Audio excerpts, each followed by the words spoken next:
I see. Secretary, let me ask you about reforming NAFTA. What are your priorities? Can you talk to us at all as far as how far into this you are at this point? Well, in terms of negotiations, we're not yet permitted to be in very far because under the rules of the Trade Promotion Authority, the so-called fast track, there's a certain process that needs to be followed.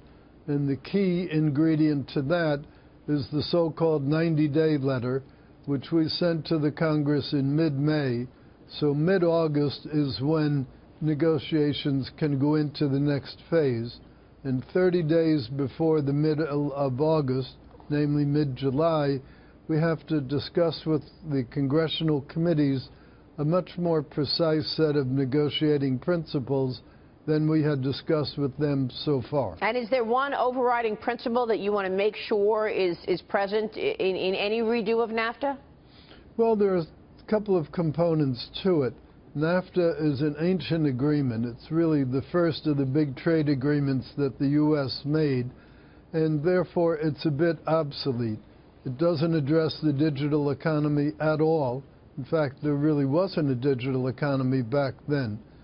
Didn't address very much about services, especially not about financial services.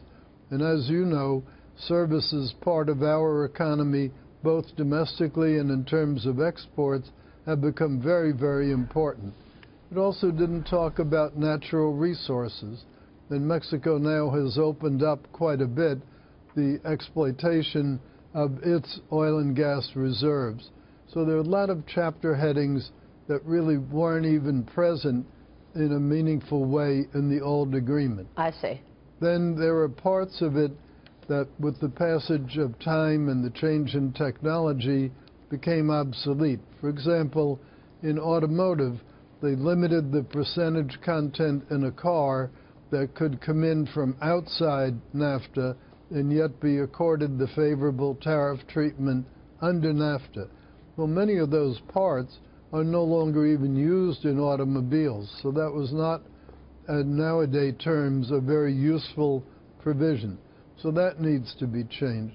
Then there's another whole layer of things. Mexico had been a participant in the Trans-Pacific Partnership, and while that never came to pass, largely because the U.S. withdrew, nonetheless there were concessions that Mexico had made in that agreement, and those should become a basis for going forward with the new one. Well, so there's a lot to do. This is a several thousand-page document. Sure. All right. We'll look forward to more clarity this summer, obviously, after that 30-day period. Let me ask you real quick, Wilbur, in terms of the infrastructure plan, the president's going to Ohio today. Do you expect an infrastructure plan this year? We're all talking about health care reform, tax reform, and now the president is kicking off this week of infrastructure conversation. Do you think that happens in 17? Well, infrastructure is a continuum. Some parts of it will start in 17, but not to take any thunder away from what he'll be unveiling. Right. But there are a lot of complicated things that need to be fixed in infrastructure, and the president and his team will fix them. For one thing, it takes too long to get permits.